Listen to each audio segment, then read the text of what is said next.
Well, good evening, good afternoon, good morning, depending on what side of the earth you're in. And today I want to talk about the full moon. You know why?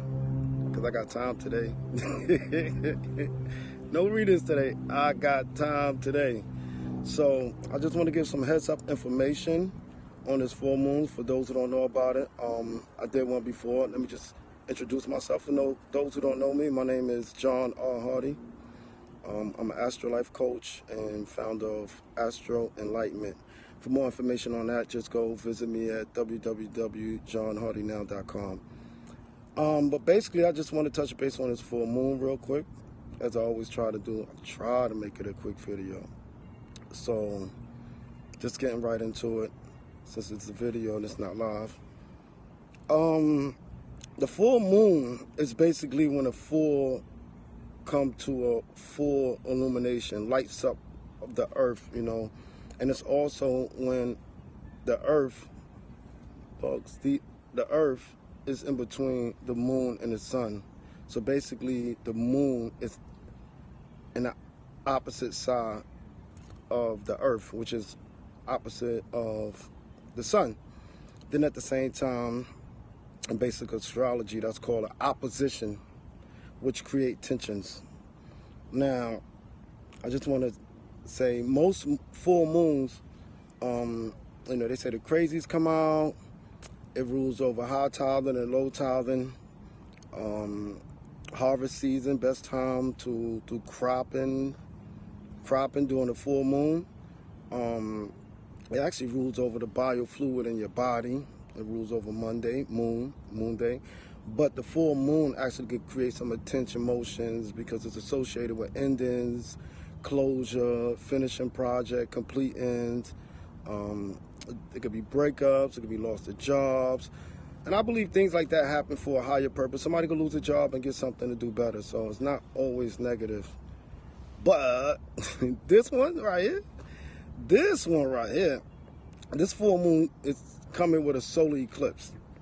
So, and it's also conjuncting what they call the north or the south node, which is the fate, karma, fate. It's the node of fate. And it could bring a lot of destiny with karmatic ties and things like that. And the solar eclipse is when it's the sun is blocking the moon. Look up solar eclipse, because we got a full moon and a solar eclipse, and it's basically meeting up with fate.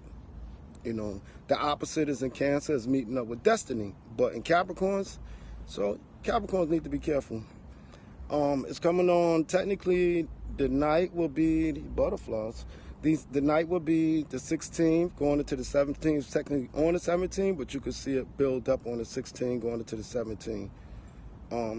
And it's a full moon. It's actually called a full buck moon. And the reason why they call it that, because deers grow bucks, which is antlers. So this is the season when the deer start growing their antlers, the bucks on their head. And that's why they call it a full buck moon. Just the fact that it's a full moon and a solar eclipse, be careful out there. And like I said, it brings closures, it brings endings, it brings completions. And it's actually in the zodiac sign of Capricorn, which is ruled by Cancer. So this could bring fear, depression, people going against authorities. Saturn come with the karma. Pluto come with the death. Pluto's in the same house. That comes with death, which is ending. It could be physical death, it could be endings, it could be breakups, it could be your car breaking down. It could be associated with sicknesses. Endings and karma come in so many ways. And being that it's with the node of fate, can go back to as 20 years or even 14 years. Or it can even go back to what you did to somebody January 2017. Karma coming faster than it ever did now. Because normally we don't usually have this type of energy. And some of the things you can do during these full moons, like definitely 3 days before, which is today, 13, 14, 15, 16, or even started tomorrow, 14, 15, 16, 17. Here are some things you can do one, I avoid any conflict from the rip. Avoid any conflict, confrontations, arguments, address any miscommunication after the 19th. But some good spiritual practices, what you could do is spiritual bath. I'm always recommending lavender, Epsom salt, some candles, some music, meditation, prayer. Definitely fasting 3 days before, 3 days after. But if you incorporate everything else I just said, it's almost help balance out your emotion. Definitely drink a lot of water because the moon kind of governs the water. You know, high tide, low tide, fluid in your body. It takes water to crop. And music, and it's also good for good practice and manifestations. You know, they sometimes, you know, people do full moon rituals to release things that ain't no good for you. You know, you can write down the things that ain't good for you, pray to whoever you pray to, and ask them to release it under the full moon. Or you can write new manifestations for things that's coming to a completion that you could start over. And me personally, there's archangels. You know, every different religion's got different angels, you know, gods or prophets or whatever. Me personally, I call an archangel. This is why I got this yellow and green on, because this is his color. And I keep my amethyst. Crystals is good as well. The full moon is good for charging your crystals and cleansing your crystals. So, you know, with Archangel Gabriel, he actually ruled over the moon. And the moon actually rules cancers. So Cancer can see their emotions afflicted, but they I don't know, from what I'm seeing with the stars and even just asking people, Cancer's doing good. A lot of you guys moving into new homes because the new moon was in your house and it was with the north node, not the south. The north node is actually the node of destiny. The new moon in the house that it rules, you know, because it's not good in Capricorn. It's the opposite, less energy.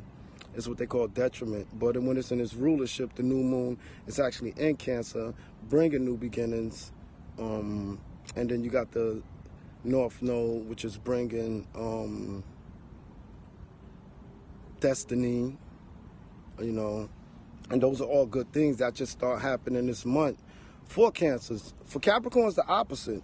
So you definitely a good crystal to get as well is a moonstone. You know, that's a Cancer moon. That's a Cancer, and that's good for healing. There's a lot of other crystals, but I'm just gonna name that one. Moonstone crystals. You know, cleanse it with some shade. If you want to use it to release things that ain't good with you, I would definitely recommend cleansing it with some sage. Put it under the full moon, on top of what you want to release, a note or something. You could bury it in the dirt. You could put it on your windowsill. You could leave it outside. You know, for a day or two. Grab that paper, burn it, and detach from anything that you wish to. That could be people, places, things, habits, food, you know, things that you're addicted to, drugs and everything. And within 30 days, you'll see that energy start releasing. Just don't happen like this. You know, it goes to a cycle to go right back to the new moon where it got more potent release and all that you wanted. I think I went over everything right now, and it's actually beautiful out here. I love it. This but the sun. Got that melanin, but I got that melanin, but I'm about to wrap it up with that. So, you want any readings? Just go to my inbox for personal readings. You can hit me in my inbox. I'm about to put my webpage back up. I just had to redesign it, and for personal readings right now, just hit my inbox and I can schedule a date. Again, I just want to say, I think I posted on my page, no more readings over the weekend because I got to start doing more videos like this. And also I got to, the videos, I got to, my weekly predictions, I got to post on Sundays. So, you know, I've been kind of booked lately. So if I get booked on the weekend, I'm not going to have time beside laundry and just relaxing out here. It's beautiful. You guys think? I don't know. I'm just waiting for some weird type of butterfly to come. It's beautiful out here. I hope everybody have a good day. Got me sweating, which is a good thing. You know, perspiration. So I may go a little more on the next video on the Mercury retrograde, but it's kind of a little too late. But I'm gonna start keeping update videos on how to protect your energy. I might get into your aura. I might get into the chakras. I might get into, you know, prayer and meditation, That's actually deep when you want to heal yourself or even just grow yourself. So with that said, again, John R. Hardy, your Astrolife coach, and my results don't count unless you take the answers or the solution or the actions, or your results make my results better results. So you want to work as a team, I'm always available. Gotta go. Now you can see the sweat pouring, dripping and dropping. All right, thank you guys. Enjoy your day. And may the angels watch all of you Capricorns. Just lay low. Please, lay low. Virgos, too. I'm not going to hit you too hard, but you got a little karma coming your way, too. So just be careful with traveling, car problems, traveling, conflicts with family, arguing and fighting, especially with relationship and ex, or either being harshly critical with what you're speaking or posting on Facebook. That could come with some karma. But Capricorns, prayers sent out to you guys. Thank everybody. Have a nice day. Goodbye.